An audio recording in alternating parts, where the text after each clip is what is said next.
উদ্দেশ্যে। আমি ডক্টর ক্যাম্বেলকে প্রশ্ন করতে চাই যে বুক অব জেনেসিসে নূহ নবীর সময়কার সেই মহাপ্লাবনের কথা বলা হয়েছে। এখানে বলা আছে যে বন্যার পানি পুরো পৃথিবীকে ঢেকে ফেলেছিল, যাবতীয় সৃষ্টি আর সব পাহাড় পর্বতই পানিতে ডুবে গিয়েছিল। আরও আছে যে পৃথিবীর সবচেয়ে উঁচু পাহাড়টা ডুবে গিয়েছিল, আর সেটা ছিল 15 কিউবিট। আরবিতে সেটা হলো 15 ফিট, অর্থাৎ কদম। কিন্তু বিজ্ঞান আমাদের বলে যে পৃথিবীর সবচেয়ে উঁচু পাহাড়টা 15 ফিট নয়, পাহাড় আসলে তার চেয়ে অনেক উঁচু। আসলে জেনেসিসে এ কথা কেন বলা হয়েছে যে বন্যার পানিতে সব ডুবে গিয়েছিল, সব পাহাড় ডুবে গিয়েছিল, আর সবচেয়ে উঁচুটা 15 ফিট। আপনার প্রশ্নের জন্য ধন্যবাদ। আমার ধারণা এই উচ্চতাটা হলো পাহাড়ের উপরের উচ্চতা। যদি সবচেয়ে উঁচু পাহাড়টা 3000 মিটার উঁচু হয়ে থাকে তাহলে বন্যার পানি তার 15 ফিট উঁচুতে ছিল। কিন্তু সেখানে তো যাই হোক, ভাই, দয়া করে বক্তা উত্তর দেওয়ার সময় কোনো প্রশ্ন মাঝখানে করবেন না প্লিজ। আপনি আপনার প্রশ্নটা করে থেমে যান, তারপর বক্তাকে ওনার মতো করে প্রশ্নের উত্তরটা দিতে দেন। ধন্যবাদ। আর আপনারাও দেখতে পাবেন যে পবিত্র কোরআনেও একই ধরনের কথা বলা হয়েছে, যে সূরা হুদের 42 নম্বর আয়াতে বলা আছে যে পর্বত প্রমাণ তরঙ্গের মধ্যে সেই নৌকাটি তাদের নিয়ে বয়ে চলল। আর তারপর কোরআনে আরেক জায়গায় নবীদের একটা তালিকা দেওয়া আছে। নূহের আগে কোনো নবী আসেননি, আর তাই অবশ্য আমরা জানি আদমও নবী হতে পারেন, তবে নূহের নামটাও তালিকায় আছে। আর আমার ধারণা কোরআনেও একই কথা বলা হয়েছে যে পুরো পৃথিবী ডুবে গিয়েছিল। হ্যাঁ ভাই, ডক্টর জাকির নায়েকের উদ্দেশ্যে প্রশ্ন। আচ্ছা, আপনি বললেন যে আল্লাহ আলোকে প্রতিবিম্বিত করে, আর তিনি হলেন নূর। আমি এটা ঠিক বুঝতে পারিনি। ভাই প্রশ্ন করেছে যে আল্লাহ এবং নূর নিয়ে। ডক্টর উইলিয়াম ক্যাম্বেলের কথার উত্তরে আমার ব্যাখ্যাটা সে বুঝতে পারেনি। পবিত্র কোরআনে সূরা নূরের 35 নম্বর আয়াতে উল্লেখ করা হয়েছে যে আল্লাহ হলেন নূর আর সামাওয়াতি ওয়াল আরদ, তিনি আকাশমণ্ডলী আর পৃথিবীর জ্যোতি, তিনি হলেন আলো। পবিত্র কোরআনের এই জ্যোতি শব্দের অর্থ প্রতিবিম্বিত আলো, ধার করা আলো। আর ভাই প্রশ্ন করেছে আল্লাহরও কি ধার করা আলো আছে কিনা। এই আয়াতের বাকি অংশটা পড়লে উত্তরটা পাওয়া যাবে। বলা আছে তার জ্যোতি যেন দ্বীপাধার, যার মধ্যে আছে একটি প্রদীপ, প্রদীপে নিজস্ব আলো থাকে। এর অর্থ আল্লাহর নিজেরই আলো রয়েছে, আর তিনি নিজেই নিজের আলো হয়ে প্রতিবিম্বিত হচ্ছেন। আল্লাহ সুবহানাহু ওয়া তাআলা নিজের আলোকে আবার নিজেই প্রতিবিম্বিত করছেন। যেমন হ্যালোজেন বাল্ব আপনারা দেখতে পাচ্ছেন, এর মধ্যে একটা টিউব আছে। এই ল্যাম্পটাকে আপনারা বলতে পারেন সিরাজ, ওয়াহাজ বা দিয়া, আর এর রিফ্লেক্টরটা হলো মুনির অথবা নূর, ধার করা আলো, প্রতিবিম্বিত আলো। আরেকটা কথা, এখানে যে আলোর কথা বলা হচ্ছে এটা আসলে সত্যিকারের কোনো আলো নয়, এটা আল্লাহ সুবহানাহু ওয়া তাআলার আধ্যাত্মিক আলো। এটাই উত্তর, আশা করি আপনারা সবাই বুঝতে পেরেছেন। আর সময় যেহেতু আর একটু আছে তাই অন্য প্রসঙ্গে বলি। ডক্টর উইলিয়াম ক্যাম্বেল নূহ আলাইহিস সালাম সম্পর্কে বললেন, আমি এখানে বাইবেল সম্পর্কে আলোচনা করব, একমত হয়ে আর কোরআনের সাথে ভিন্ন মত হয়ে। আর তারপরে জানি আলহামদুলিল্লাহ কোরআন এই পরীক্ষায় পাশ করবে। আর যদি ডক্টর উইলিয়াম ক্যাম্বেলের কথা মেনে নিই, ধরে মেনে নিলাম যে উনি ঠিক, যে বন্যার পানি ছিল পাহাড়ের 15 ফিট উপরে, কিন্তু বুক অব জেনেসিস বলছে 7 নম্বর অধ্যায়ের 19-20 অনুচ্ছেদে আছে যে পুরো পৃথিবী বন্যার পানিতে ডুবে গিয়েছিল। আর এরপরে প্রত্নতাত্ত্বিক নিদর্শনগুলো থেকে জানতে পারি নূহ আলাইহিস সালামের সময়টাকে বিজ্ঞানীরা হিসেব করে বের করেছেন। এই সময়টা খ্রিস্টপূর্ব 22 শতক থেকে 21 শতকের মধ্যে। আজকের প্রত্নতাত্ত্বিক নিদর্শনগুলো থেকে জানতে পারি যে ব্যাবিলনের 3য় রাজবংশের সম্রাটরা আর মিশরের একাদশ রাজবংশের ফারাওরা খ্রিস্টপূর্ব 22 শতক আর 21 শতক রাজত্ব করেছে, আর সেখানে কোনো বন্যা হয়নি, মহাপ্লাবন হয়নি। আজকের প্রত্নতাত্ত্বিক নিদর্শন বলে যে এটা অসম্ভব। খ্রিস্টপূর্ব 22 শতক থেকে 21 শতকের মহাপ্লাবনে পুরো পৃথিবী ডুবে গিয়েছিল। কোরআন এখানে কি বলছে? কোরআন কি বলছে? 1 নম্বর পয়েন্ট, কোরআনে কোনো সময়ের উল্লেখ নেই। এটা কি খ্রিস্টপূর্ব 21 শতক নাকি 50 শতক, এমন কোনো উল্লেখ নেই। 2 নম্বর পয়েন্ট, কোরআনে কোথাও বলা হয়নি যে পৃথিবী পানিতে ডুবে গিয়েছিল। এখানে বলা হচ্ছে নূহ আলাইহিস সালাম আর তার কওমের লোকজনের কথা, তার গোত্রের কথা। হতে পারে অল্প কিছু লোকজন অথবা অনেকগুলো লোকজন। প্রত্নতাত্ত্বিক নিদর্শন আমাদের বলে, আর প্রত্নতাত্ত্বিকরাও বলেন যে তাদের কোনো আপত্তি নেই, এটা হতে পারে যে পৃথিবী কিছু অংশ পানিতে ডুবে গিয়েছিল, কিন্তু পুরো পৃথিবী এটা সম্ভব। তাই আলহামদুলিল্লাহ কোরআনের কথার সাথে প্রত্নতাত্ত্বিক নিদর্শনের যথেষ্ট মিল রয়েছে, কিন্তু বাইবেলের নেই। এছাড়াও বাইবেলে আছে জেনেসিসের 6 নম্বর অধ্যায় 15 ও 16 নম্বর অনুচ্ছেদে। এখানে সৃষ্টিকর্তা নূহ আলাইহিস সালামকে বলেছেন তুমি একটা নৌকা বানাও। নৌকার মাপটাও দেওয়া আছে, 300 কিউবিট লম্বা, 50 কিউবিট চওড়া আর 30 কিউবিট উঁচু।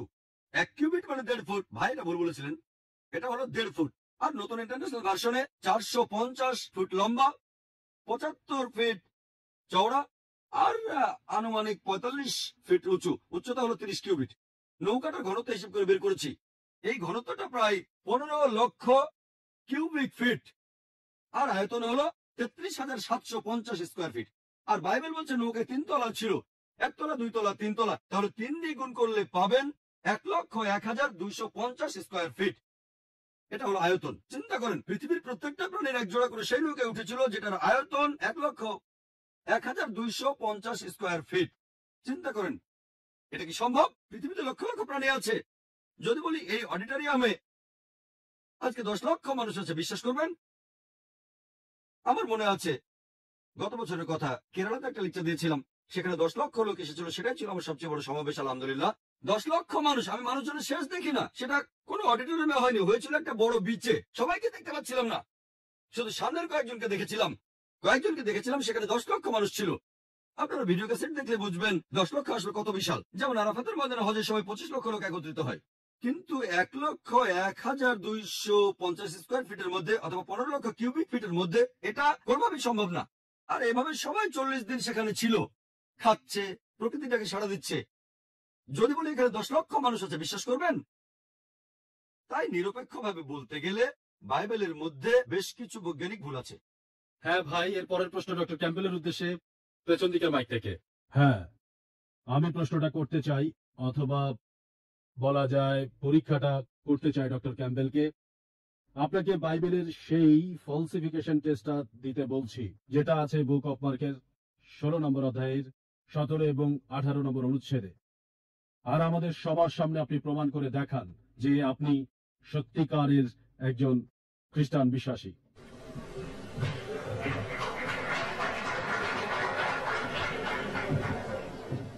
আমি এখানে ডক্টর নায়েকের ব্যাখ্যার সাথে একমত নই। ঈশ্বর যীশুখ্রিস্টকে পরীক্ষায় ফেলা হয়েছে। সেখানে শয়তান বলছে যে তুমি ঈশ্বরের পুত্র হলে মন্দিরের উপর থেকে লাফ দাও, আর যীশু বললেন যে তোমার আপন প্রভু ঈশ্বরকে পরীক্ষা করো না। এখন আমি যদি আপনার কথা মেনে নিয়ে বলি যে হ্যাঁ, আমি এখানে একটা অলৌকিক কাজ করে দেখাবো, সেটা ঈশ্বরকে পরীক্ষা করা হবে। আমার বন্ধু হ্যারি র্যাডক্লিফ, সে কথা দিয়েছিল দাওয়াতে যাবে, তাই সে কথা রাখার জন্য দাওয়াতে গিয়েছিল আর ঈশ্বরের কাছে নিজেকে সঁপে দিয়েছিল। এটা আলাদা পরিস্থিতি, আমি ঈশ্বরকে পরীক্ষা করব না।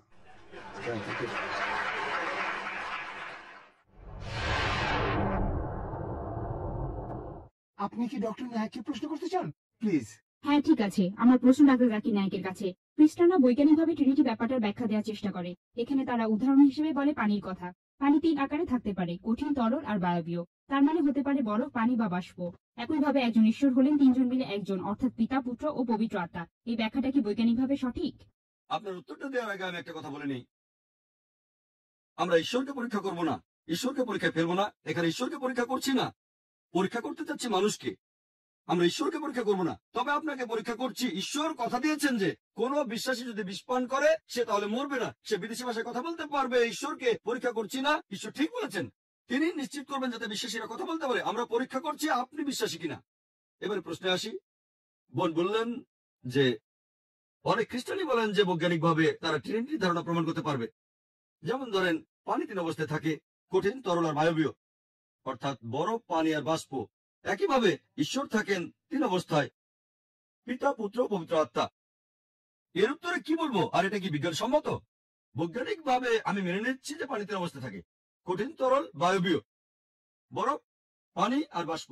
কিন্তু বৈজ্ঞানিকভাবে এটাও জানি যে পানির উপাদান সবসময় একই থাকে, H2O, হাইড্রোজেনের 2টো আর অক্সিজেনের 1টা পরমাণু থাকে। উপাদানের পরিবর্তন হয় না, পানির উপাদান একই থাকে, শুধু আকৃতির পরিবর্তন হয়। কোনো সমস্যা নেই। এখন আমরা ট্রিনিটির ধারণা দেখব। ট্রিনিটির ধারণা, পিতা, পুত্র, পবিত্র আত্মা। এখানে বদলাচ্ছে আকার। আচ্ছা, তর্কের খাতিরে মেনে নিলাম উপাদানটা কি বদলাচ্ছে। ঈশ্বর আর পবিত্র আত্মা রক্ত মাংসের নয়, আর মানুষ তৈরি হয় রক্ত মাংস দিয়ে। উপাদান এক নয়। মানুষের খাওয়া দরকার হয়, ঈশ্বরের কখনো কিছু খাওয়া দরকার নেই, তারা এক উপাদানের নয়। আর যীশুখ্রিস্ট এই কথাটা প্রমাণ দিয়েছেন নিজেই। গসপেল অফ লুক 24 নম্বর অধ্যায়ের অনুচ্ছেদ 34 থেকে 39-এ যীশু বলেছেন যে আমার হাত পা দেখো, আমাকে স্পর্শ করে দেখো, কারণ আত্মার অস্থি মাংসের শরীর থাকে না। তিনি বলেছেন আমাকে স্পর্শ করে দেখো, আমার হাত পা দেখো, আত্মার অস্থিমাংসে শরীর থাকে না। যিশু হাত বাড়িয়ে দিলেন, শিষ্যরা দেখলো, তার আনন্দে উৎফুল্ল হলো। তিনি তাদের বললেন, তোমাদের কাছে কি খাওয়ার মতো কিছু আছে? তারা তাকে ভাজা মাছ আর মধু এনে খেতে দিল। যিশু খেলেন কি প্রমাণ করতে? তিনি ঈশ্বর। এই জন্য যে তিনি ঈশ্বর না, খাবার খেলেন। অস্থিমাংসের শরীর, আত্মার অস্থিমাংসের শরীর থাকে না। এটাই প্রমাণ হয় যে পিতা, পুত্র আর পবিত্র আত্মার উপাদানগুলো এক নয়। পিতা, যীশু খ্রিস্ট আর পবিত্র আত্মা সব মিলিয়ে সৃষ্টিকর্তা। আর ট্রিনিটির এই মতবাদ, এই ট্রিনিটি শব্দটা বাইবেলের কোন জায়গায় খুঁজে পাবেন না। ট্রিনিটি শব্দটা বাইবেলে নেই, কিন্তু কোরআনে শব্দটা আছে। পবিত্র কোরআনে সূরা নিসার 171 নম্বর আয়াতে উল্লেখ করা হয়েছে, ওয়ালা তাকুলু সালাসা, তোমরা ট্রিনিটি বলো না, ইনতাও খায়রুল লাকুম, এটাই তোমাদের জন্য কল্যাণকর। এছাড়াও পবিত্র কোরআনে সূরা মাইদা 73 নম্বর আয়াতে উল্লেখ করা হয়েছে, লাকাদ কাফারা আল্লাযিনা ক্বালু ইন্নাল্লাহু সালিসু সালাসা, তারা কুফরি করছে, ধর্মের অবমাননা করছে, যারা বলে যে আল্লাহ তো তিনের মধ্যে একজন, তিন স্রষ্টার একজন। আর ঈসা আলাইহিস সালাম কখনোই বলেননি যে তিনি ঈশ্বর।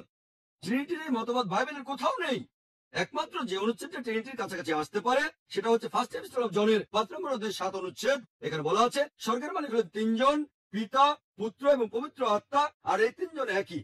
কিন্তু যদি নতুন রিভাইজ ভার্সনটা দেখেন, যেটা সংশোধন করেছেন 32 জন বিশেষজ্ঞ, খ্রিস্টান বিশেষজ্ঞ, উঁচু পর্যায়ের ধর্মীয় নেতা, যাদের পেছনে রয়েছে 50টা খ্রিস্টান ডিনোমিনেশন, তারা বলেছেন বাইবেলের এই অনুচ্ছেদ ফার্স্ট এপিস্টল অফ জন 5 নম্বর অধ্যায় 7 নম্বর অনুচ্ছেদটা অন্যায়ভাবে ঢোকানো হয়েছে। এটা বানোয়াট, আষাঢ়ে গল্প, এটা বাইবেল থেকে বাদ দেওয়া হয়েছে। যীশু খ্রিস্ট কখনোই নিজেকে ঈশ্বর বলে দাবি করেননি। গোটা বাইবেল স্পষ্ট করে বলে, এমন একটা অনুচ্ছেদ পাবেন না যেখানে যীশু খ্রিস্ট নিজের মুখে বলেছেন যে আমি ঈশ্বর, আমার উপাসনা করো। আপনি যদি বাইবেল পড়েন তাহলে দেখবেন গসপেল অফ জনের 14 নম্বর অধ্যায়ের 28 অনুচ্ছেদে বলা আছে, আমার পিতা আমার চেয়ে মহান। গসপেল অফ জনের 10 নম্বর অধ্যায় 29 অনুচ্ছেদ বলছে, আমার পিতা সবার চেয়ে মহান।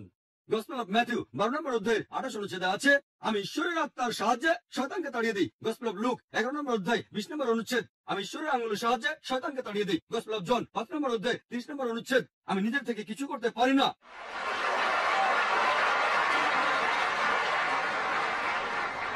আমি নিজের থেকে কিছুই করতে পারি না। আমি যেমন শুনি তেমন বিচার করি, আর আমার বিচার ন্যায্য, কারণ আমি আমার ইচ্ছা পূরণ করি না, পিতার ইচ্ছা পূরণ করি। যে নিজের ইচ্ছা পূরণ না করে ঈশ্বরের ইচ্ছা পূরণ করে, সে তো একজন মুসলিম। মুসলিম অর্থ যে মানুষ আল্লাহর কাছে নিজের ইচ্ছাকে সমর্পণ করে। যীশু খ্রিস্ট এখানে নিজেই বলেছেন, আমার ইচ্ছা নয়, ঈশ্বরের ইচ্ছা পূরণ করি। তিনি ছিলেন মুসলিম, আর তিনি আলহামদুলিল্লাহ আল্লাহ তাআলার একজন প্রেরিত রাসূল।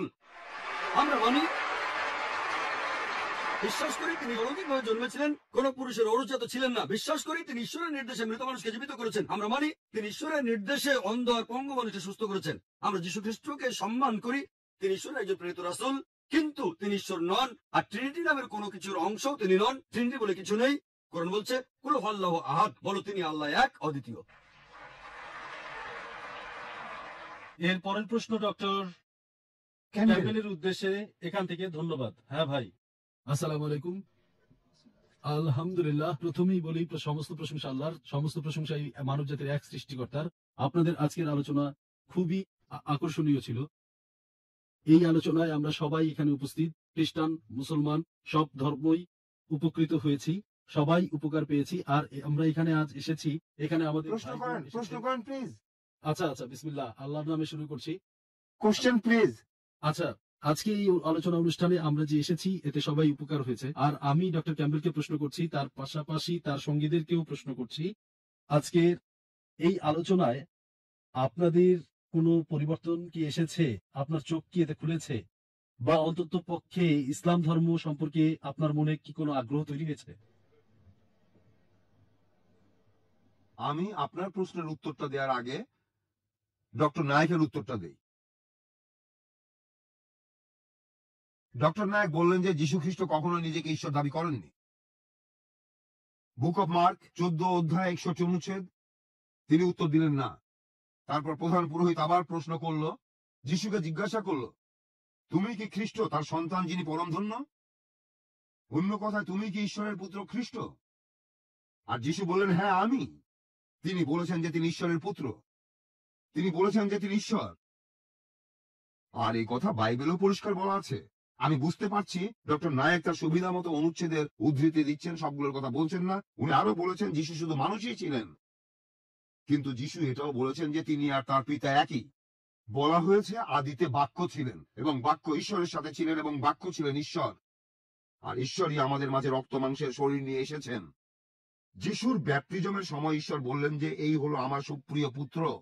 যিশু সেখানেই ছিলেন, আর পবিত্র আত্মা নেমে এলো, পিতা, পুত্র আর পবিত্র আত্মা। এই ব্যাপারটা কোনোভাবে আমাদের মাথা থেকে গজায়নি। এই কথাটাই আমি বলতে চেয়েছিলাম। আর এখানে একজন বন্ধু প্রশ্ন করলেন, আমরা আজ অনেক কিছু শিখেছি, আর আমরা অনেক কিছু শিখেছি, আমি সবসময় শিখতেই চাই। এখানে আমি বলবো যে যীশু খ্রিস্টের পুনরুত্থানের সময় 500 জনেরও বেশি লোক সেটা সাক্ষী ছিল। যিশুর উপরই আমার বেশি ভরসা, আর মোহাম্মদ এসেছে আরো 600 বছর পরে, সাক্ষী মাত্র একজন। ধন্যবাদ। এবারে Sorry, প্রশ্ন ডক্টর জাকিরের sorry. কাছে। হ্যাঁ বোন। ডক্টর ক্যাম্বেল প্রথমে কোরআন সম্পর্কে বেশ কিছু ভুল অভিযোগ আনলেন, বিশ্বজগৎ সম্পর্কে কোরআনের কথাগুলো, আর আপনিও তার দেয়া যুক্তিগুলো খণ্ডন করলেন। তবে আমি যেটা জানতে চাচ্ছি, বাইবেলে পৃথিবীর আকার আর অন্যান্য বিষয়ে কি বলা হয়েছে? বোন প্রশ্ন করলেন যে বাইবেলে পৃথিবীর আকার সম্পর্কে কি বলা হয়েছে, সেটা আমি সময়ের অভাবে বলতে পারিনি, আর সময়ের অভাবে এখানে অনেক কিছু হয়তো বলতে পারবো না। যাই হোক, বোন জানতে চেয়েছেন বাইবেলে পৃথিবীর আকার সম্পর্কে কি বলা হয়েছে। আর আপনি দেখবেন বাইবেলের গসপেল অফ ম্যাথিউ 4 নম্বর অধ্যায়ের 8 নম্বর অনুচ্ছেদে বলা আছে, ডক্টর ক্যাম্বেল শয়তানের সাথে যিশু কথাবার্তা নিয়ে অনুচ্ছেদটা বলেছিলেন। শয়তান তাকে নিয়ে গেল, যিশু খ্রিস্টকে নিয়ে গেল খুব উঁচু একটা পাহাড়ের চূড়ায়, আর যিশুকে পৃথিবীর সবগুলো রাজ্যে এবং সেগুলোর সৌন্দর্য দেখালো। গসপেল অফ লুক 4 নম্বর অধ্যায়ের 5 নম্বর অনুচ্ছেদে শয়তান তাকে নিয়ে গেল উঁচু পাহাড়ে আর পৃথিবীর সবগুলো রাজ্যের প্রতাপ দেখালো। এখন যদি পৃথিবীর সবচেয়ে উঁচু পাহাড়ে ওঠেন, পৃথিবীর সবচেয়ে উঁচু পর্বত শৃঙ্গ মাউন্ট এভারেস্ট, আর ধরেন আপনার চোখের দৃষ্টি খুবই প্রখর এবং আপনি সেখান থেকে 1000 মাইল দূরে দেখতে পান, তারপরেও আপনি পৃথিবীর সবগুলো রাজত্ব কোনোভাবেই দেখতে পাবেন না, কারণ আমরা জানি যে আমাদের পৃথিবী গোলাকার। আর আপনি সে রাজ্যগুলো দেখবেন না যেগুলো পৃথিবীর অন্য প্রান্তে রয়েছে। শুধুমাত্র তখনই দেখতে পারতেন যদি পৃথিবী সমতল হতো। পবিত্র বাইবেলে এমন বিবরণ দেওয়া আছে যে পৃথিবী সমতল। আবারও একই কথা আছে বাইবেলে বুক অফ ড্যানিয়েল 4 নম্বর অধ্যায়ের 10-11 অনুচ্ছেদে বলা আছে, একটা গাছ লম্বা হয়ে আকাশে পৌঁছে গেল, আর গাছটা যখন আকাশের সীমা ছাড়িয়ে গেল, গাছটা এত বড় হলো যে পৃথিবীর প্রত্যেক প্রান্তের মানুষই গাছটা তখন দেখতে পেত। এটা তখনই সম্ভব হতো যদি পৃথিবী সমতল হতো। গাছটা অনেক লম্বা ছিল, আর পৃথিবী সমতল হলে এটা সম্ভব হতো। আজকে আমরা সবাই জানি যে পৃথিবী আসলে বর্তুলাকার, আর আপনি কোনোভাবেই গাছটা দেখতে পাবেন না, সেটা যত লম্বাই হোক না কেন, যদি আপনি বর্তুলাকার এই পৃথিবীর উল্টো পাশে থাকেন। এরপর বাইবেলে আরো উল্লেখ আছে, ফার্স্ট ক্রনিকলস 16 নম্বর অধ্যায়ের 30 অনুচ্ছেদে, যে পৃথিবী গতিশীল নয়। একই কথা আছে বুক অফ শামস 93 নম্বর অধ্যায়ের 1 অনুচ্ছেদে, যে সর্বশক্তিমান ঈশ্বর পৃথিবীকে থামিয়ে দিয়েছেন, যার অর্থ পৃথিবী গতিশীল নয়। আর নতুন ইন্টারন্যাশনাল ভার্সনে রয়েছে, ঈশ্বর হস্তক্ষেপ করেছেন আর পৃথিবীকে থামিয়ে দিয়েছেন যাতে করে 1 মিনিট। পৃথিবী 1 মিনিট বাকি নাকি চুপ থাকতে বলছেন? ভাবলাম 1 মিনিট চুপ থাকতে বলছেন। ডক্টর উইলিয়াম ক্যাম্বেল বললেন, যীশু খ্রিস্ট বাইবেলের অনেক জায়গায় উল্লেখ করেছেন যে তিনি ঈশ্বর। আপনারা আমার ভিডিও ক্যাসেট দেখতে পারেন, concept of God in major religions, সব রেফারেন্স সহ আমি উত্তর দিচ্ছি সেখানে। উনি শুধু উদ্ধৃতি দিয়েছেন, আমি রেফারেন্সটাও বলছি। আমি এবং আমার পিতা এক, এটা আছে জনের 10 নম্বর অধ্যায়ের 30 নম্বর অনুচ্ছেদে। আর আদিতে ছিলেন বাক্য, এটা আছে জনের 1 নম্বর অধ্যায়ের 1 অনুচ্ছেদে। এগুলো ভালোভাবে পড়লেই দেখতে পাবেন যীশু খ্রিস্ট কখনোই নিজেকে ঈশ্বর দাবি করেননি। আপনারা আমার ভিডিও ক্যাসেট দেখতে পারেন, বাইরে কিনতে পারবেন, concept of God in major religions আর similarities between Islam and Christianity. সেখানে বিস্তারিত পাবেন যীশু খ্রিস্ট কখনোই নিজেকে ঈশ্বর দাবি করেননি। Thank you. এবারের প্রশ্ন একজন মহিলা করবেন ডক্টর উইলিয়ামের কাছে। আপনি পরীক্ষার কথা বললেন যে সত্যিকারের বিশ্বাসীরা বিষপান করে ফেললেও তার কিছুই হবে না, কিন্তু রাসপুতিন সম্পর্কে কি বলবেন? যে পরিমাণ সায়ানাইড খেলে 16 জন মানুষ মারা যায়, ততটা খেয়েও সে মারা যায়নি, মারা গিয়েছিল রক্তক্ষরণে। সে ভালো খ্রিস্টান ছিল না, কামাসক্ত ছিল। এটার কি ব্যাখ্যা দিবেন? শুধুমাত্র ভালো খ্রিস্টানই বিষপান করে বেঁচে থাকবেন? এটার কি ব্যাখ্যা দিবেন? আমার মনে হয় না এটার কোনো ব্যাখ্যা করতে হবে। রাসপুটিন খ্রিস্টান ছিল না, তাই তার কি হয়েছিল সেটার সাথে বাইবেলের কথাগুলোর কোনো সম্পর্ক নেই। আমি আগেও বলেছি, প্রভু যিশু ঈশ্বর আপনাদের বলেননি যে সবাই লাইনে দাঁড়াও আর সবাই মিলে বিষ পান করা শুরু করো আর ঈশ্বরকে পরীক্ষা করো। সরি, আমরা এভাবে ঈশ্বরকে পরীক্ষা ফেলবো না। বাইবেলে বলা হয়েছে এমন ঘটনা যে কোনো সময় ঘটতেই পারে। এর উদাহরণ হতে পারে পল। পল যখন তার জাহাজটা ডুবে গেল আর উনি ডুবে যেতে যেতে অনেক কষ্টে উপরে উঠে আসলেন, দেখলেন যে উনি ভুল জায়গায় এসেছেন, তারপর আগুনের মধ্যে কাঠ দিচ্ছিলেন। একটা সাপ তাকে কামড়ালো, তার কিছুই হলো না, কিন্তু তিনি ঈশ্বরকে পরীক্ষা করছিলেন না, আগুনের মধ্যে কাঠ দিচ্ছিলেন। এটা প্রাসঙ্গিক না। কোনো মন্তব্য করবেন না প্লিজ। এরপরের প্রশ্ন ডক্টর জাকিরের কাছে পেছন এক্সকিউজ থেকে। মি, হ্যাঁ এক্সকিউজ মি, হ্যাঁ হ্যাঁ ভাই, এক মিনিট আপনি চালিয়ে স্যার। যান। আমি এখানে পৃথিবী যে গোল সেটা সম্পর্কে বলবো। বুক অফ আইজায়া 40 অধ্যায়ের 22 অনুচ্ছেদে বলা হয়েছে ঈশ্বর তার গোলাকার পৃথিবীর উপর বসে আছেন। ডক্টর জাকির উদ্দেশ্যে। ডক্টর জাকির, আপনি বললেন যে কোরআন শরীফে নাকি কোথাও কোনো ভুল নেই, কিন্তু আমি 20টারও বেশি ভুল দেখতে পাচ্ছি, সেটা আরবি ব্যাকরণে। এখানে তার কয়েকটা আমি আপনাকে বলছি। إن الذين آمنوا والذين هادوا والصابئون এটা আছে সূরা বাকারায় আর সূরা হাজে। إن الذين آمنوا والذين هادوا والصابئين এখানে কোনটা ঠিক, সাবেইন নাকি সাবেউন? এটা 1 নাম্বার। আর 2 নাম্বার হলো কোরআনে আছে। ভাই একবারে একটা প্রশ্ন করেন। হ্যাঁ, কিন্তু এছাড়াও আরো আছে। সূরা তাহার 63 নম্বর আয়াতে আছে إن هذان لساحران ভুল। إن هذين لساحران এটার কি ব্যাখ্যা দেবেন? এছাড়াও আমি আরো অনেক ভুলের কথা জানি। ভাই এক্সকিউজ মি, আমরা শুধু একটা প্রশ্ন নিতে পারবো, দ্বিতীয় প্রশ্নটা গ্রহণ করতে পারছি না, কারণ এখানে অনেক প্রশ্নের উত্তর দিতে হবে। ঠিক আছে ভাই, আপনি খুব সুন্দর একটা প্রশ্ন করেছেন।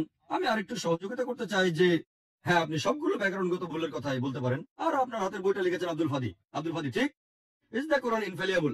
আর আমিও দেখতে পাচ্ছি, হ্যাঁ আলহামদুলিল্লাহ ভালো দেখতে ভাই।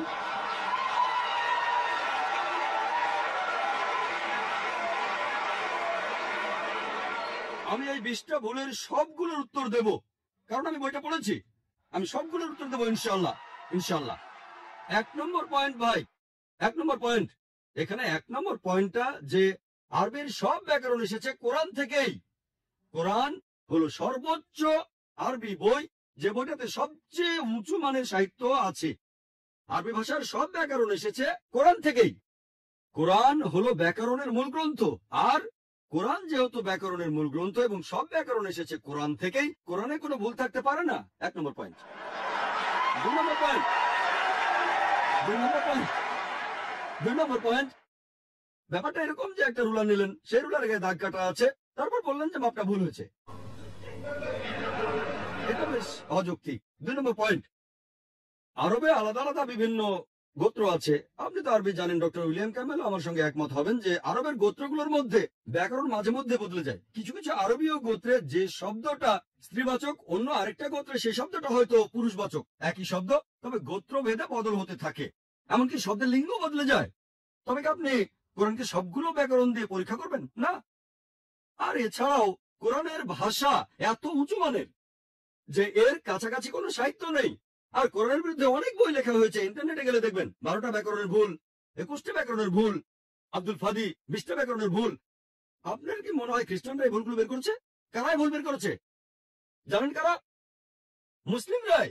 মুসলিম পণ্ডিতরা, যেমন জামাকশারি, তারাই করেছেন। কোরআনের ব্যাকরণ এত উঁচু মানের যে কোরআনের ভাষা মাঝে মধ্যে প্রচলিত আরবির বিরুদ্ধে যায়। কোরআনের ব্যাকরণ এত উঁচু মানের, কোরআনের ব্যাকরণ এত উঁচু মানের, তারা উদাহরণ দিয়েছেন। আমিও কয়েকটা উদাহরণ দেব, এতে আপনারা সবগুলো উত্তর পেয়ে যাবেন। তারা উদাহরণ দিয়েছে, পবিত্র কোরআনেই লেখা আছে যে লূত আলাইহিস সালামের গোত্রের লোকজন সকল রাসূলকে অস্বীকার করেছিল। বলা আছে সব নবীকে অস্বীকার করেছিল। ডক্টর ক্যাম্বেল বললেন যে নূহ নবীর গোত্রের লোকজন, তারা নবীদের অস্বীকার করেছে। ইতিহাস থেকে আমরা জানি তাদের কাছে মাত্র একজন নবীকে পাঠানো হয়েছিল। তাহলে এখানেও ব্যাকরণে ভুল আছে। কোরআনে বলা উচিত ছিল একজন নবীর কথা, বহুবচন না। আমিও একমত, আমিও একমত। আর আমার আপনার মতো লোকের কাছে মনে হবে এটা ব্যাকরণের ভুল। কিন্তু যদি আপনারা আরবদের লেখা বইগুলো পড়ে থাকেন, কোরআনের আসল সৌন্দর্য কি? সৌন্দর্যটা হলো কোরআনে কেন একজন নবীর কথা না বলে নবীদের কথা বলা হয়েছে। কেন জানেন? কারণটা আমরা জানি, সকল নবীগণের হেদায়েতের বাণী মূলত একটাই, যে ঈশ্বর একজনই, তাওহীদের বাণী, আল্লাহ সুবহানাহু ওয়া তাআলার বাণী। লূত আলাইহিস সালামের লোকজন আর নূহ আলাইহিস সালামের লোকজন তাদের নবীকে অস্বীকার করেছিল, আর পরোক্ষভাবে নিজেদের নবীকে অস্বীকার করে তারা সকল নবীদেরই অস্বীকার করেছিল।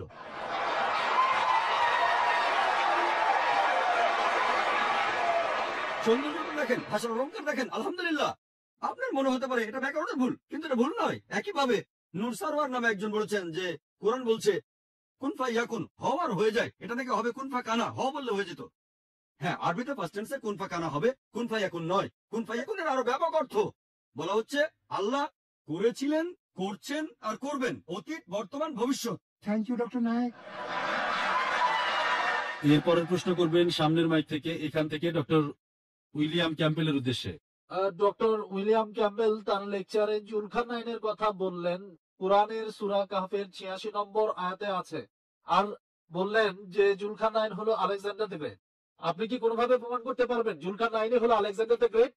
আমি কথাটা ইউসুফ আলীর লেখা কোরআনের তফসিরে পড়েছিলাম। এখন এটা ইম্পর্টেন্ট না যে সেই লোক আলেকজান্ডার নাকি অন্য কেউ। এখানে ইম্পর্টেন্ট হলো সূর্য কোনো পঙ্কিল জলাশয়ে অস্তগমন করে না। কোরআনে ঠিক এই কথাটাই বলা আছে। হ্যাঁ বোন, ধন্যবাদ। এবার প্রশ্ন ডক্টর জাকিরের কাছে। আমি অনুচ্ছেদটা ঠিক মতো জানি না, তবে বাইবেলে এই কথা আছে, ইউনুস যেমন 3 দিন 3 রাত মাছের পেটে ছিলেন, একইভাবে ঈশ্বরের পুত্র 3 দিন 3 রাত পৃথিবীর ভেতরে থাকবেন। যীশুখ্রিস্ট কি বৈজ্ঞানিকভাবে ইউনুসের এই নিদর্শনটা দেখিয়েছিলেন? আপনি যে অনুচ্ছেদের কথা বলেছেন সেটা গসপেল অফ ম্যাথিউ 12 নম্বর অধ্যায়ের 38 থেকে 40 নম্বর অনুচ্ছেদ। যখন ইহুদিরা যিশুর কাছে গিয়ে বলল আমাদের নিদর্শন দেখান, অলৌকিক কিছু করে দেখান, তখন যীশু খ্রিস্ট বললেন যে তোমরা অসৎ আর ব্যভিচারী জাতি, শুধু নিদর্শন খুঁজে বেড়াও, তোমাদের কোনো নিদর্শন দেখানো হবে না, শুধু ইউনুসের নিদর্শন বাদে। যেভাবে নবী ইউনুস 3 দিন এবং 3 রাত তিমি মাছের পেটের মধ্যে ছিলেন, সেই একইভাবে ঈশ্বরের পুত্র 3 দিন এবং 3 রাত পৃথিবীর বুকের মধ্যে থাকবেন। ইউনুসের নিদর্শন, নবী ইউনুসের উদাহরণ দিয়ে যিশু এক কথায় সব বুঝিয়ে দিয়েছেন। আর যদি ইউনুসের নিদর্শনটা পড়েন, বুক অফ জোনা মাত্র 2 পৃষ্ঠার অধ্যায়, এটা বেশিরভাগ লোকই জানেন। যদি ভালো করে দেখেন, ইউনুস 3 দিন 3 রাত ছিলেন, কিন্তু যীশু খ্রিস্ট কতদিন ছিলেন এটা গসপেল থেকে জানতে পারি। তাকে ক্রুশবিদ্ধ করা হয়েছিল, ধারণা করা হয়, সন্ধ্যা হওয়ার পর তাকে ক্রুশ থেকে নামিয়ে একটা সমাধারে রাখা হয়। তারপর রবিবার যখন পাথরটা সরানো হলো, সমাধারটা তখন একেবারে খালি। তাহলে যীশু খ্রিস্ট সেই সমাধিতে ছিলেন শুক্রবার রাতে। তিনি সমাধিতে ছিলেন শুক্রবার রাত। শনিবার সকালে তিনি সমাধিতে ছিলেন একদিন এক রাত।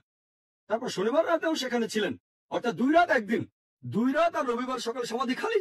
তাহলে যীশু খ্রিস্ট সেই সমাধিতে ছিলেন 2 রাত আর 1 দিন, 3 রাত 3 দিন নয়। ডক্টর ক্যাম্পবেল তার বইয়ে উত্তর দিয়েছেন যে দিনের একটা ছোট অংশ, সেটাকেও অনেকে একদিন বলে।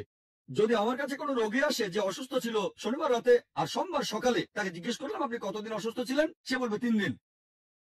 ঠিক আছে, মানলাম, একমত হয়ে মানলাম, আমি খুবই উদার। বললেন দিনের একটা অংশ মানে পুরো দিন, মানলাম।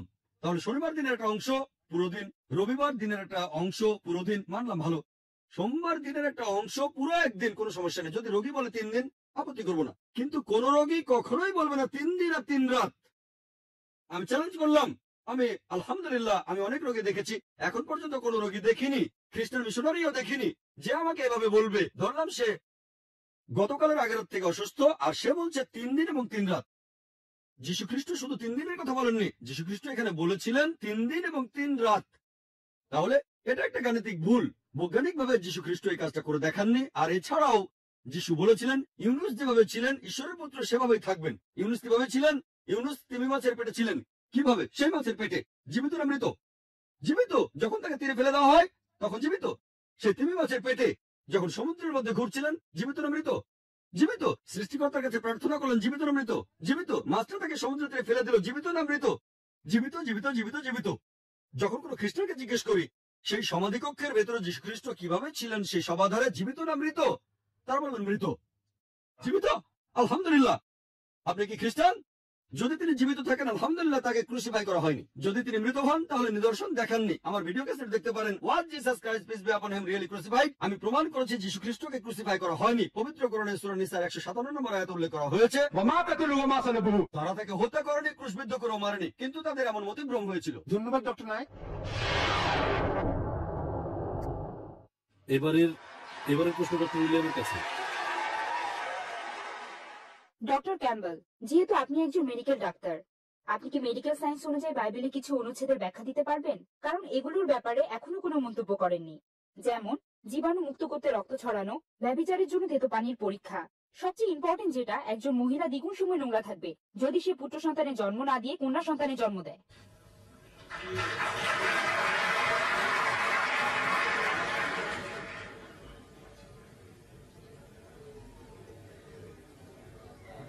আপনার প্রশ্নের উত্তরটা দেওয়ার চেষ্টা করব, তবে তার আগে ডক্টর নায়কের কথার উত্তরে আমি তার সাথে একটু ঝগড়া করে নেই।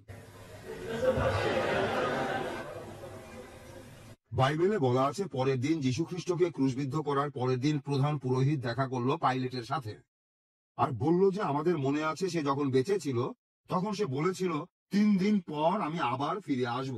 সেজন্য তারা তৃতীয় দিন পর্যন্ত এখানে পাহারা বসান। এখানে তারা দিন আর রাত বলতে একই কথা বুঝিয়েছে। আমি এখানে যতটুকু বুঝতে পারি, বাইবেলে যেটা বলা আছে সেটা তৃতীয় দিনের কথা। তৃতীয় দিনের পর দেখা গেল যিশু সেই সমাধিতে আর নেই। আর তারপর যেটা হলো যিশু খ্রিস্টের পুনরুত্থান। এখানে আরো একটা কথা, যিশুকে যখন গ্রেপ্তার করা হলো বৃহস্পতিবার রাতে, প্লিজ চুপ করে থাকেন, উত্তর দেওয়ার সময় দয়া করে কোনো কথা বলবেন না। বৃহস্পতিবার মানে যেদিন যিশু খ্রিস্ট গ্রেপ্তার হলেন, তিনি বললেন আমার সময় খুব কাছে চলে এসেছে। এই সময় থেকে গুনলে 3 দিন আর 3 রাতই হয়। এখন আমি পবিত্র বাইবেলের এই কথাগুলো সম্পর্কে বলি। আমার বিশ্বাস বাইবেল লিখেছেন ঈশ্বর নিজেই। বিশ্বাস করি এটা মহান ঈশ্বরের বাণী। তাই আমি এখানে ঈশ্বরের বাইবেল নিয়ে কোনো ব্যাখ্যা যাব না, কারণ ঈশ্বর নিজেই পবিত্র বাইবেলের শব্দগুলো বসিয়েছেন। আচ্ছা, জাকির নায়কের কাছে। আসসালামু আলাইকুম। আমার নাম আসলাম রব। আমি একজন ছাত্র এবং জীববিজ্ঞান নিয়ে পড়াশোনা করছি। আমাদের টিচার এখন ক্লাসে বিবর্তন সম্পর্কে পড়াচ্ছেন, আর আমি ভাবছিলাম ইসলাম ধর্মে বিবর্তন সম্পর্কে কি বলা হয়েছে। আপনি যদি এ ব্যাপারে সংক্ষেপে কিছু বলতেন যে ইসলাম ধর্ম বিবর্তন ও সৃষ্টি সম্পর্কে কি বলেছে। ভাই একটা প্রশ্ন করেছে, তবে তার আগে আমি ডক্টর উইলিয়াম ক্যাম্বেলের কিছু কথার উত্তর দিতে চাই। পবিত্র কোরআনে কোথাও আলেকজান্ডার নাম উল্লেখ নেই, বলা আছে জুলকার নাইন, আলেকজান্ডার না। যদি লেখক এই ভুল করে থাকেন তাহলে সেই দায়ভারটা হচ্ছে লেখকের। এখানে মানুষ ভুল করেছে, ঈশ্বর কোনো ভুল করেননি। আর ডক্টর ক্যাম্বেল বলেছেন যে বাইবেলের আয়ায় আছে পৃথিবী গোলাকার, কোনো সমস্যা নেই। এটা গোলাকার, বর্তুলাকার নয়। এক জায়গায় বাইবেল বলছে সমতল, আরেক জায়গায় বলছে গোলাকার। যদি দুটো অনুচ্ছেদই মেনে নেন তাহলে সেটা দেখতে ডিস্কের মতো। দেখেন, এটা কি পৃথিবীর মতো দেখতে? এটা গোলাকার আবার সমতল, এটা পৃথিবীর আকার নয়। কোরআনের আলোকে জীববিজ্ঞান আর বিবর্তন। ভাই এখানে দুটো প্রশ্ন করেছেন, আমি জানি না দুটোর উত্তর দিতে পারবো কি না। আচ্ছা দেখা যাক, কোনটা প্রথমটা না দ্বিতীয়টা, জীববিজ্ঞান আর বিবর্তন? একটার উত্তর দেন, বিবর্তনটাই ভালো হবে। প্রশ্নটা বিবর্তনের উপর, তাই বিবর্তন নিয়ে বলেন। প্রশ্ন দুটো, প্রথমে জীববিজ্ঞান পরে বিবর্তন। 10 মিনিট সময় দিলাম, দুটোর উত্তর দিতে পারবো। আপনি 5 মিনিট সময় পাবেন, এর মধ্যে উত্তর দেন। আচ্ছা ঠিক আছে, আমি চেয়ারপারসন মিস্টার স্যামুয়েল নামানের কথাই মেনে নিচ্ছি, শুধু বিবর্তনের কথাই বলবো। বিস্তারিত জানতে আমার ভিডিও ক্যাসেট দেখবেন, কোরআন এন্ড মডার্ন সায়েন্স। আমরা যখনই বিবর্তনের কথা বলি বেশিরভাগ লোকই ডারউইনের থিওরির কথা বলে। চার্লস ডারউইন সমুদ্র ভ্রমণে গিয়েছিলেন বিগল নামে একটি জাহাজে, আর তিনি গ্যালাপাগোস নামে একটি দ্বীপে গিয়েছিলেন। সেখানে অনেক পাখিকে খুঁটে খেতে দেখে লক্ষ্য করলেন যে পাখিগুলোর ঠোঁট লম্বা। তখনই তিনি প্রাকৃতিক নির্বাচনের কথা ভেবেছিলেন। আর থমাস থমটন নামে এক বন্ধুকে চিঠি লিখেছিলেন, এটা 19 শতকের কথা। তিনি লিখেছিলেন এই প্রাকৃতিক নির্বাচনের পক্ষে কোনো প্রমাণ আমার হাতে নেই, কিন্তু এই থিওরিটা থাকলে আমি প্রজননবিদ্যা সহ আরো অনেক কিছুর ব্যাখ্যা করে দেখাতে পারবো। ডারউইনের থিওরি আসলে প্রমাণিত সত্য নয়, এটা শুধু একটা থিওরি। আমি আমার লেকচারে শুরুতে পরিষ্কার করে বলেছিলাম কোরআন কোন থিওরির বিপক্ষেও যেতে পারে, কারণ থিওরি পথ বদলাতে পারে, কিন্তু কোরআন কোন প্রতিষ্ঠিত সত্যের বিরুদ্ধে যাবে না। আর স্কুলে আমাদের শেখানো হয়েছে ডারউইনের থিওরি একটা বৈজ্ঞানিক সত্যি, এটা ঠিক নয়। এই থিওরির পক্ষে কোনো প্রমাণ নেই, এখানে অনেক ফাঁক আছে। আর কেউ কেউ বন্ধু বা সহকর্মীদের সাথে ঠাট্টা করে একথা বলে যে তুমি যদি ডারউইনের সময় পৃথিবীতে থাকতে তাহলে ডারউইনের থিওরিটা প্রমাণ হয়ে যেত। আসলে তাকে বলা হচ্ছে দেখতে বাঁদরের মতো। ডারউইনের থিওরিতে অনেক ফাঁক আছে। আর আমি মানুষের পূর্বপুরুষদের কথা জানি, হোমিনিড, তারপর লুসি, অস্ট্রালোপিথেকাস, তারপরে হোমো ইরেক্টাস, নিয়ান্ডারথাল ম্যান, ক্রো ম্যাগনান। আরো জানতে আমার ভিডিও ক্যাসেট দেখতে পারেন। মলিকিউলার বায়োলজিতে ফ্রান্সিস ক্রেগের কথা অনুযায়ী এটা একেবারে অসম্ভব যে পৃথিবীতে মানুষ বাদর থেকে এসেছে। ডিএনএ কোডিং বলে অসম্ভব। আমার ভিডিও ক্যাসেট দেখতে পারেন, সেখানে বিস্তারিত আছে। কিছু ব্যাপারে আমার কোনো আপত্তি নেই। জীববিজ্ঞানের ব্যাপারে পবিত্র কোরআনে সূরা আম্বিয়া 30 নম্বর আয়াতে উল্লেখ করা হয়েছে যে وجعلنا من الماء كل شيء حي أفلا يؤمنون। আমি প্রাণবান সবকিছু সৃষ্টি করলাম পানি হতে, তবু কি তারা ঈমান আনবে না? আজকে আমরা জানি যে পৃথিবীর সব প্রাণীর প্রাথমিক উপাদানে কোষের মধ্যে সাইটোপ্লাজম আছে, এর 90% হলো পানি। পৃথিবীর সব ধরনের প্রাণীর শরীরে আনুমানিক 50 থেকে 90% হচ্ছে পানি। চিন্তা করেন, আরবের সেই মরুভূমিতে কে ভাবতে পারতো যে সব প্রাণী পানি দিয়ে তৈরি? কোরআনে কথা বলেছে 1400 বছর আগে। ধন্যবাদ ডক্টর নায়ক। ধন্যবাদ ধন্যবাদ ধন্যবাদ ডক্টর নায়ক। এবার আমরা শুরু করছি ইন্ডেক্স কার্ডের প্রশ্ন উত্তর।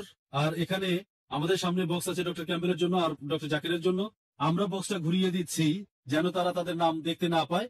বক্তারা প্রশ্ন তুলবেন বক্সের দিকে না তাকিয়ে, তারপর তারা যে প্রশ্ন বেছে নেবেন সেটার উত্তর দেবেন।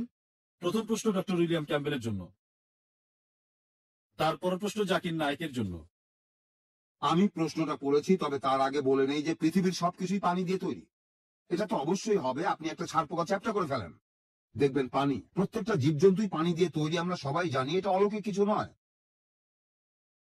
আচ্ছা ডক্টর ক্যাম্বেল, আপনি যদি জেনেসিসে বিশ্বজগৎ সৃষ্টির সমস্যাটি সমাধান করতে না পারেন, তাহলে আপনার কি মনে হয় না এতেই প্রমাণ হয় যে বাইবেলের কথাগুলো অবৈজ্ঞানিক আর ঈশ্বরের কাছ থেকে আসেনি? আমি মানছি সমস্যাটি সমাধান করতে পারবো না, তবে আমি ভবিষ্যৎবাণীগুলো সত্যি হতে দেখেছি। সেটা আমার কাছে অনেক বেশি ইম্পর্টেন্ট। আর যিশুই হলেন ভিত্তিপ্রস্তর, আর তার কথা, যীশু খ্রিস্টের কথা আগের অনেক নবী রাসূল বলে গিয়েছেন। আগের নবী রাসূলরা যীশু খ্রিস্টের কথা ভবিষ্যৎবাণী করেছিলেন, আর ঈশ্বর সেই ভবিষ্যৎবাণীগুলো সত্যি করেছেন। আমি জানি আপনি আপনার উত্তরটা পাননি, তবে আমি যিশুকে বিশ্বাস করি আমার রক্ষাকর্তা হিসাবে। ওকে, ধন্যবাদ ডক্টর নায়েক। মূল রচনা আর অনুবাদ দুটো আলাদা ভাষা, অর্থও দুই রকম হতে পারে। বাইবেলের ইংরেজিটা কি মূল রচনা নাকি অনুবাদ? এটা কি বৈজ্ঞানিকভাবে প্রমাণ করা যায় যে মূল রচনা আর অনুবাদ এক? ঈসা আলাইহিস সালাম আর মুসা আলাইহিস সালামকে কি আল্লাহ তাআলা আসমানি কিতাব ইংরেজিতে পাঠিয়েছিলেন? এটা খুবই ভালো প্রশ্ন। মূল রচনা আর অনুবাদ একই জিনিস কি হতে পারে? না, মূল রচনা আর অনুবাদ হুবহু একরকম হবে না, কাছাকাছি আসতে পারে। আর অনুবাদ সম্পর্কে মাওলানা আব্দুল মাজিদ দারিয়াবাদী বলেছেন, পৃথিবীতে যে বইটা অনুবাদ করা সবচেয়ে কঠিন সেটা হলো কোরআন। কারণ কোরআন শরীফের ভাষা এত অলংকারপূর্ণ, এর ভাষা এত উঁচু মানের, এতই মহান। আর আরবি একটা শব্দের অনেকগুলো অর্থ আছে, এজন্য কোরআনের অনুবাদ করা সবচেয়ে কঠিন কাজ। এ দুটো হুবহু এক নয়। আর যদি অনুবাদটায় কোনো ভুল হয়ে থাকে, এটা করেছে একজন মানুষ, যে লোকটাই অনুবাদটা করেছে, এখানে ভুলটা তার, ঈশ্বরের কোনো ভুল নয়। আর বাইবেল কি ইংরেজিতে লেখা হয়েছিল? না, পবিত্র বাইবেল ইংরেজিতে লেখা হয়নি। অরিজিনাল ওল্ড টেস্টামেন্ট আছে হিব্রুতে, আর নিউ টেস্টামেন্ট গ্রিক ভাষায়। যদিও যীশু খ্রিস্ট কথা বলতেন হিব্রু ভাষায়, তবে নিউ টেস্টামেন্টের যে মূল বইটা আছে সেটা গ্রিক ভাষায়। অরিজিনাল হিব্রু ভাষায় এটা পাওয়া যায়নি। আপনারা কি জানেন? নিউ টেস্টামেন্টের হিব্রু অনুবাদটা করা হয়েছে গ্রিক থেকে, আর ওল্ড টেস্টামেন্টের যে সংস্করণটা আপনারা হিব্রু ভাষায় দেখতে পান সেটাও আসলে মূল রচনা নয়। তাহলে সমস্যাটা আরো বেড়ে গেল।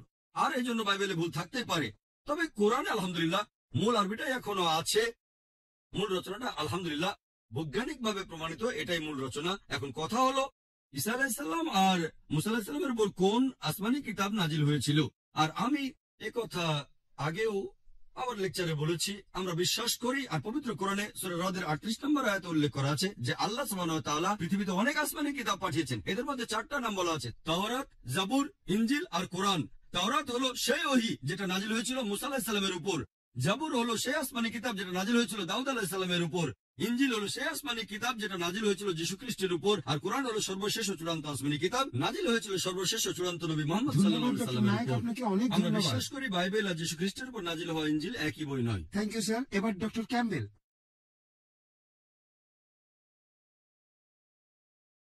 তবে বর্তমান ইনজিল সব সময় অবিকৃতই ছিল। আমাদের কাছে 75% কথা আছে 180 খ্রিস্টাব্দের, যেটা জন লিখেছিলেন 100 বছর পরে। তিনি বেঁচে থাকতে এটা লিখেছিলেন। সেই সময় যারা বেঁচে ছিল তারা জনের কথাগুলো পুরোপুরি বিশ্বাস করেছিল। এই সব কিছুর ব্যাপারে যথেষ্ট প্রমাণ আছে, বাইবেলে সত্যি কথাই বলা হয়েছে। এবারে প্রশ্নটা বলি, আপনি যে প্রবাবিলিটির অঙ্কটা দেখালেন, আপনার হিসাবটা অসাধারণ, ধন্যবাদ। কিন্তু আপনি জানেন যে ঈশ্বর, তার কাছে এটা কিছুই না। ঈশ্বর হলেন সর্বশক্তিমান, তিনি ইচ্ছে মতো বেছে নিতে পারেন, অবশ্যই সে ধনী বা গরিব হোক অথবা অন্য কিছু। তাহলে আপনার এই প্রবাবিলিটির দরকারটা কি? যিশু গরিব ছিলেন আর মনোনীত ছিলেন। তিনি বলেছেন যে ঈশ্বরের পুত্রের কারো সাহায্যের প্রয়োজন নেই। আমি ঠিক বুঝতে পারছি না, এই প্রশ্নের সাথে আমার হিসাবটার সম্পর্ক বুঝতে পারছি না। হিসাবটা ছিল কতজন মানুষ এই ভবিষ্যৎবাণীগুলো সত্যি করতে পারত। আমি ভেবেছিলাম আপনাদের বুঝতে সুবিধা হবে। ধন্যবাদ।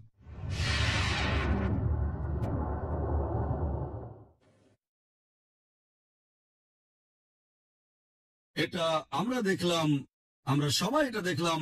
কোরআন আধুনিক বিজ্ঞানের সাথে পুরোপুরি সামঞ্জস্যপূর্ণ। যদি আধুনিক বিজ্ঞান ভুল হয় তখন কি হবে? বিজ্ঞানের মতবাদের সাথে সাথে কি কোরআনের ব্যাখ্যা বদলে যাবে? খুবই সুন্দর একটা প্রশ্ন। প্রশ্নটা খুবই গুরুত্বপূর্ণ। আর মুসলমানদের খুবই সাবধান থাকতে হবে যখন তারা কোরআনের সাথে আধুনিক বিজ্ঞানের তুলনা করবে। এজন্য আমি আমার লেকচারের শুরুতেই বলেছিলাম আমি এখানে বলবো শুধুমাত্র বিজ্ঞানের সেই মতবাদগুলোর কথা যেগুলো একেবারে প্রতিষ্ঠিত। আর বিজ্ঞানের যে মতবাদগুলো প্রতিষ্ঠিত, যেমন ধরেন পৃথিবী বর্তুলাকার, এটা কখনোই ভুল হবে না। প্রতিষ্ঠিত মতবাদ কখনো রাস্তা বদল করে না। তবে অপ্রতিষ্ঠিত মতবাদ যেমন অনুমান বা থিওরি রাস্তা বদল করতে পারে। কয়েকজন মুসলিম বিশেষজ্ঞ কোরআনের মাধ্যমে ডারউইনের থিওরি প্রমাণ করতে চেয়েছেন। ননসেন্স। আর তাই আমরা বাড়াবাড়ি করব না। আমরা কোরআনের মাধ্যমে আধুনিক বিজ্ঞানের সবকিছু প্রমাণ করব না। প্রমাণ করার আগে আমাদের দেখতে হবে সেটা প্রতিষ্ঠিত নাকি অপ্রতিষ্ঠিত।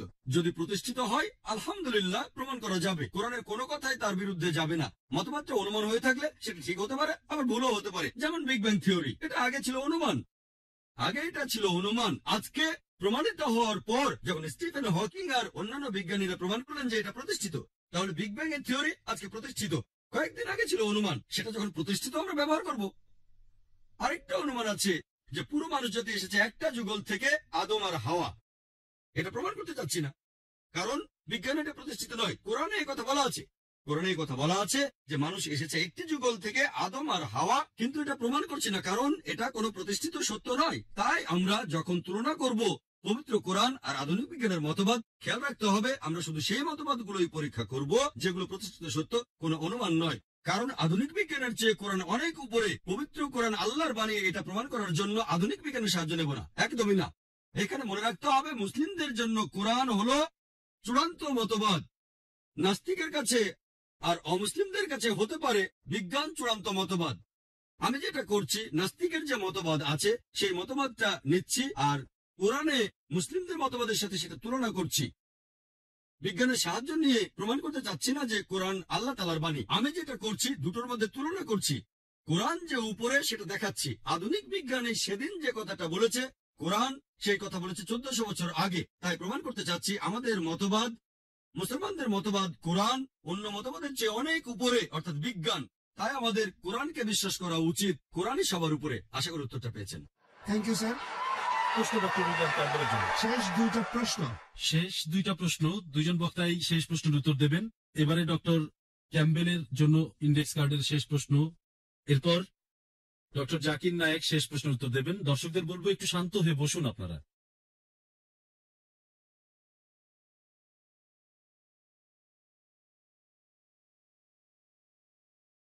এটাও একই প্রশ্ন, মানে আগের প্রশ্নটাই।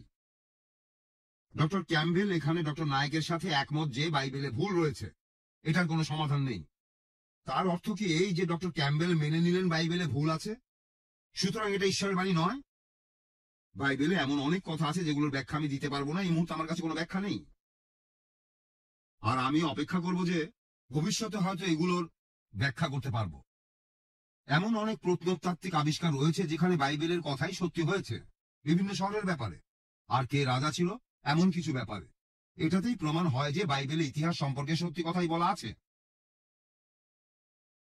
ধন্যবাদ ডক্টর ক্যাম্বেল। প্রশ্নটা হলো, আর কোনো গাণিতিক ভুল কি খুঁজে পাওয়া যাবে পবিত্র বাইবেলের নাকি কোরআনের, সরি, আর কিছু গাণিতিক ভুল কি খুঁজে পাওয়া যাবে ইসলাম ধর্মে? গাণিতিক ভুল বাইবেল না ইসলামে বুঝতে পারছি না, দুটোর উত্তর দিচ্ছি। এখানে আছে আরো কোনো ভুল, তাহলে বাইবেলই হবে, কারণ বাইবেলের ভুলের কথাই বলছি। আর ইসলামের কথা বললে পবিত্র কোরআনে সূরা নিসার 82 নম্বর আয়াতে উল্লেখ করা হয়েছে, তবে কি তারা কোরআন সম্পর্কে অনুধাবন করে না? যদি এটা আল্লাহ ব্যতীত কারো নিকট থেকে আসতো তাহলে এতে অনেক অসঙ্গতি থাকতো। কোরআনে কোনো অসঙ্গতি নেই। বাইবেলের অন্য ভুল সম্পর্কে যদি বলি, 5 মিনিট সময় অনেক কম হয়ে যায়, এমনকি 5 দিন সময় পেলেও হয়তো পারবো না। যাই হোক, কয়েকটা কথা বলছি।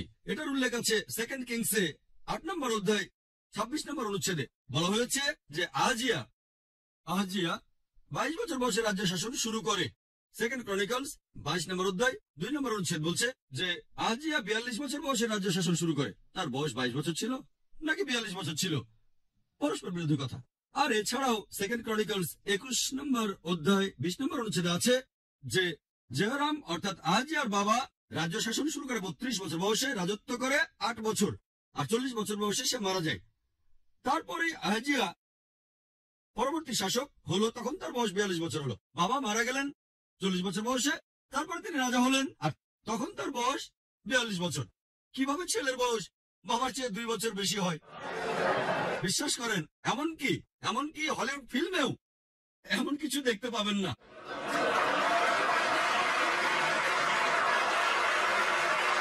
হলিউড ফিল্মে আপনি ইউনিকর্ন দেখতে পারেন, সেটার কথা আমি আগে বলেছি। ককটেলাইজ দেখতে পারেন, বাইবেলেও এটা বলা আছে।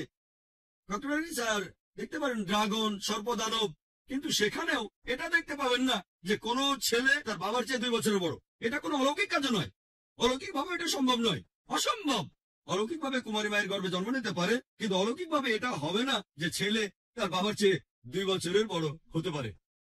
এরপর যদি পড়েন, বাইবেলে উল্লেখ আছে 2 স্যামুয়েলস 24 নম্বর অধ্যায়ের 9 নম্বর অনুচ্ছেদে যে সেখানে যেসব লোক যুদ্ধে অংশ নিয়েছিল তাদের একটা লিস্ট দেয়া আছে। 2 স্যামুয়েলসে 24 নম্বর অধ্যায় 9 নম্বর অনুচ্ছেদে বলা আছে যারা যুদ্ধ করেছিল 8 লক্ষ মানুষ যুদ্ধে অংশগ্রহণ করেছিল, আর ছিল জুডার 5 লক্ষ মানুষ। যদি আপনারা অন্য জায়গায় দেখেন, ফার্স্ট ক্রনিকলসে 21 নম্বর অধ্যায়ের 5 নম্বর অনুচ্ছেদে বলা আছে যে 11 লক্ষ মানুষ সেই যুদ্ধে অংশগ্রহণ করেছিল। তারা ছিল সবাই ইসরায়েলবাসী, আর 10,460 জন জুডার লোক যুদ্ধে অংশগ্রহণ করেছিল। সেখানে কি 8 লক্ষ মানুষ যুদ্ধ করেছিল ইসরায়েলের লোকজন, নাকি 11 লক্ষ মানুষ ছিল? জুডা থেকে কি 5 লক্ষ লোক এসেছিল, নাকি 10,460 জন লোক এসেছিল? এটা একটা পরস্পর বিরোধী তথ্য। এছাড়াও এটার উল্লেখ আছে পবিত্র বাইবেলে আছে 2 স্যামুয়েলসে 6 নম্বর অধ্যায়ের 23 নম্বর অনুচ্ছেদে যে মিশেল অর্থাৎ সলের মেয়ে, তার কোনো সন্তান ছিল না। 2 স্যামুয়েলসে 21 নম্বর অধ্যায় 8 নম্বর অনুচ্ছেদে আছে সলের মেয়ে মিশেলের 5টা ছেলে ছিল। এক জায়গায় বলা হচ্ছে নিঃসন্তান, কোনো ছেলে মেয়ে নেই, আরেক জায়গায় 5টা ছেলে। এরপর যদি আপনারা পড়েন বাইবেলে গসপেল অফ ম্যাথিউ 1 নম্বর অধ্যায় 16 নম্বর অনুচ্ছেদে বলা হচ্ছে যীশু খ্রিস্ট এবং তার বংশপরিচয় সম্পর্কে। এছাড়াও আছে লুকের 3 নম্বর অধ্যায়ের 23 নম্বর অনুচ্ছেদে বলা হয়েছে যীশু খ্রিস্টের বাবা জোসেফ, তার বাবা হলো জ্যাকব। ম্যাথিউ 1 নম্বর অধ্যায় 16 অনুচ্ছেদ, আর লুক 3 অধ্যায় 23 অনুচ্ছেদে যিশুর বাবা জোসেফ এবং তার বাবা হিলি। এখন যিশুর বাবা জোসেফের কি 2 জন বাবা ছিল? যার 2 জন বাবা তাকে আপনারা কি বলে ডাকেন? জোসেফের বাবা কি হিলি নাকি তার বাবা জ্যাকব? একদম ধন্যবাদ ডক্টর নায়েক, আপনাকে অনেক ধন্যবাদ। আমাদের মধ্যে আছেন বিখ্যাত আন্তর্জাতিক ইসলামী বিশেষজ্ঞ ডক্টর জামাল বাদাউই, আর ইসলামী রিসার্চ ফাউন্ডেশনের পক্ষ থেকে আমি অনুরোধ করব ডক্টর জামাল বাদাউইকে যেন আজকের এই অনুষ্ঠানে ডক্টর জাকির নায়েকের লেখা বইটা উপস্থাপন করেন, the Quran and the modern science, compatible or incompatible. Doctor Jamal Badawi এখন এই বইটার উদ্বোধন করবেন। বইটা মাত্র কিছুদিন আগে ছাপানো হয়েছে, আর এই শিকাগোতে আজ এই অনুষ্ঠানে বইটা প্রকাশিত হলো। হ্যালো, আমার মনে হয় এটা হলে সবচেয়ে ভালো হয় যদি ডক্টর জাকির নায়েক নিজেই এই বইটা ডক্টর উইলিয়াম ক্যাম্পবেলকে উপহার দেন।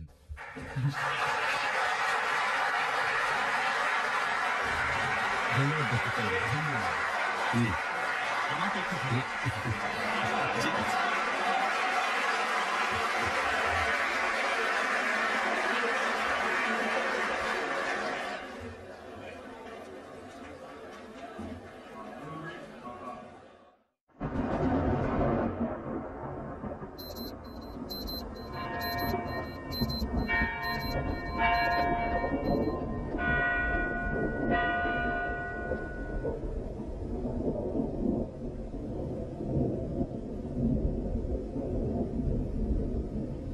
Oh my Creator, oh Allah, fulfill our aims in life, Allah.